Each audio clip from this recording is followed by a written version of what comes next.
Vous êtes-vous déjà demandé si nous pourrions réellement prédire un tremblement de terre, ou si ce n'est que de la science-fiction? La Terre tremble et nous, impuissants, attendons. À quel point sommes-nous près de percer ce mystère? C'est une question qui me hante, sincèrement. Parce que les tremblements de terre sont dévastateurs, apparemment imprévisibles. Mais que dit la science? Y a-t-il quelque chose que nous puissions réellement faire pour les anticiper? Bon, commençons par les bases. Qu'est-ce qu'un tremblement de terre exactement? Pour que nous soyons tous sur la même longueur d'onde. Imaginez la Terre comme un puzzle géant, avec des plaques tectoniques qui s'emboîtent les unes dans les autres. Ces plaques sont en mouvement constant, très lent, mais constant. Lorsque ces plaques se frottent, elles se bloquent et la pression s'accumule. À un moment donné, cette pression dépasse la friction et se libère soudainement, générant des ondes sismiques qui se propagent à travers la Terre. Ces ondes sont ce que nous ressentons comme un tremblement de terre. Donc, la faille de San Andreas, par exemple, est un endroit où deux plaques tectoniques se rencontrent et glissent l'une contre l'autre. Est-ce pour cela que la Californie a autant de tremblements de terre? Exactement. La faille de San Andreas est une limite entre la plaque du Pacifique et la plaque nord-américaine. La plaque du Pacifique se déplace vers le nord-ouest par rapport à la plaque nord-américaine à une vitesse d'environ 50 mm par an.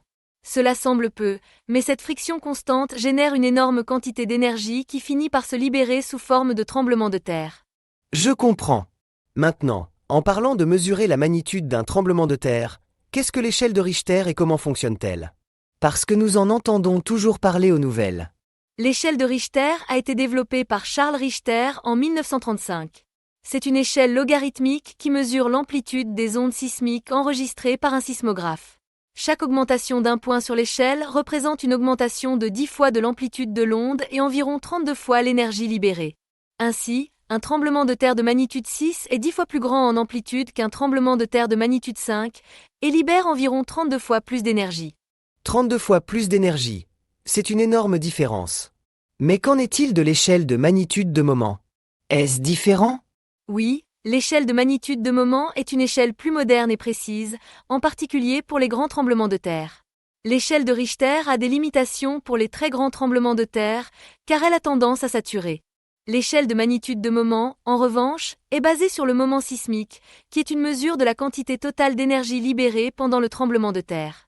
Elle tient compte de la longueur de la faille, de la quantité de glissement et de la rigidité de la roche. Autrement dit, l'échelle de magnitude de moment est plus complète, n'est-ce pas? Maintenant, revenons au sujet central. Que savons-nous de la prédiction des tremblements de terre? Y a-t-il un espoir réel? La prédiction des tremblements de terre est l'un des plus grands défis de la sismologie. Contrairement à la prévision météorologique, où nous disposons de modèles sophistiqués et de données historiques, nous n'avons pas encore atteint un niveau de précision acceptable avec les tremblements de terre. Pourquoi est-ce si difficile? Qu'est-ce qui rend la prédiction des tremblements de terre si compliquée? Il y a plusieurs facteurs. Premièrement, les tremblements de terre sont des phénomènes qui se produisent à grande profondeur dans la croûte terrestre, ce qui rend difficile l'observation directe des processus qui les déclenchent. Deuxièmement, la croûte terrestre est extrêmement hétérogène, avec différents types de roches, de failles et de structures géologiques qui influent sur la façon dont l'énergie se propage. Et troisièmement, la physique de la rupture de la roche est très complexe et nous ne la comprenons pas encore complètement. Je vois. Alors, quel type de signaux pourrions-nous rechercher pour prédire un tremblement de terre? Y a-t-il un indice que la Terre nous donne?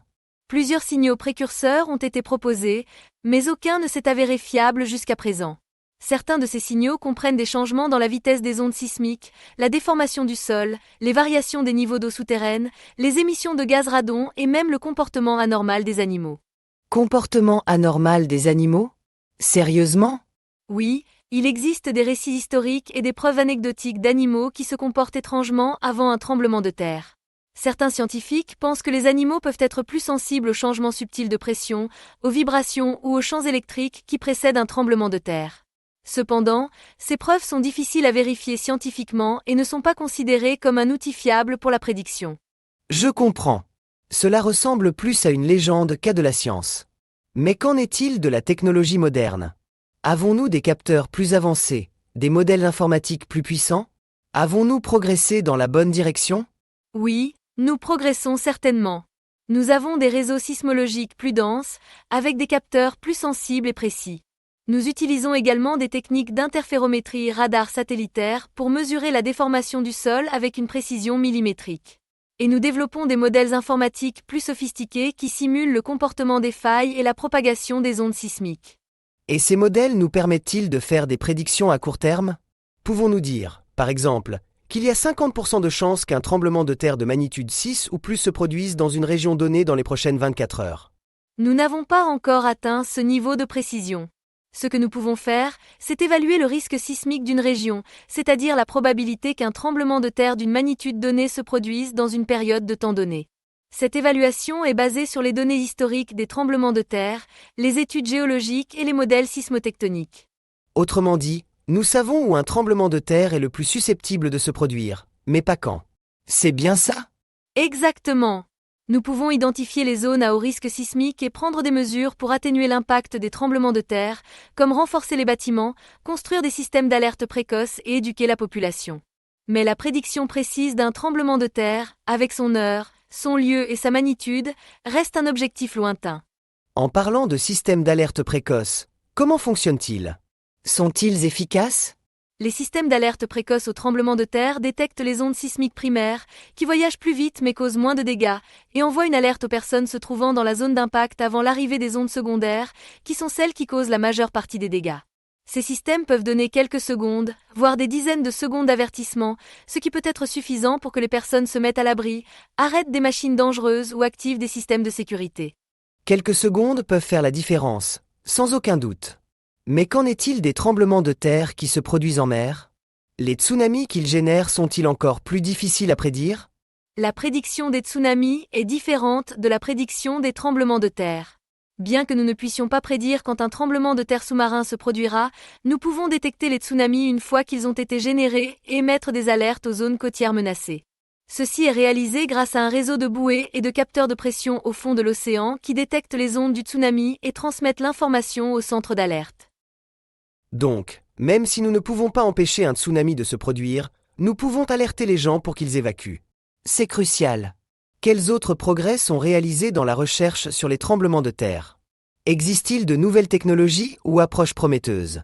Des recherches sont menées dans plusieurs domaines. L'un d'eux est l'utilisation de l'intelligence artificielle et de l'apprentissage automatique pour analyser de grandes quantités de données sismiques et rechercher des schémas qui pourraient indiquer l'imminence d'un tremblement de terre. Un autre domaine est le développement de capteurs plus avancés capables de détecter des changements subtils dans le champ magnétique, la gravité ou la déformation du sol. Et la possibilité d'utiliser la sismologie de réflexion pour obtenir des images plus détaillées des failles et des structures géologiques est également explorée. Intelligence artificielle, capteurs avancés, ça sent le futur. Pensez-vous qu'à un moment donné, nous parviendrons à prédire les tremblements de terre avec précision? Il est difficile de le dire avec certitude. La nature est complexe et les tremblements de terre sont des phénomènes intrinsèquement chaotiques. Mais je crois qu'avec les progrès de la science et de la technologie, nous sommes de plus en plus proches de comprendre les mécanismes qui les déclenchent et de développer des outils qui nous permettent de les anticiper. Nous n'arriverons peut-être pas à prédire un tremblement de terre avec une certitude absolue, mais nous pourrons évaluer le risque sismique avec plus de précision et émettre des alertes précoces plus efficaces. Ce serait une avancée majeure. Réduire l'impact des tremblements de terre, sauver des vies. C'est un objectif qui vaut la peine d'être poursuivi. Mais en attendant, que pouvons-nous faire en tant que citoyens pour nous préparer à un tremblement de terre? Le plus important est d'être informé et préparé. Connaître le risque sismique de notre zone, avoir un plan d'urgence, préparer un sac à dos avec des fournitures de base, savoir comment agir pendant un tremblement de terre et participer à des exercices de simulation. La préparation est essentielle pour réduire le risque et protéger nos familles. Vous avez tout à fait raison. La prévention est fondamentale. Et c'est quelque chose que nous pouvons tous faire. Donc, la prédiction des tremblements de terre reste un mystère, mais nous progressons. La science, la technologie et la préparation sont nos meilleures armes. Tout à fait. Et la recherche continue est essentielle pour continuer à percer les secrets de la Terre et protéger les communautés des effets dévastateurs des tremblements de terre. Et vous, qu'en pensez-vous? Pensez-vous qu'un jour nous pourrons prédire les tremblements de terre? Laissez-nous vos commentaires ci-dessous. N'oubliez pas de vous abonner à la chaîne pour plus d'exploration et de liker la vidéo si elle vous a plu. À la prochaine, explorateurs!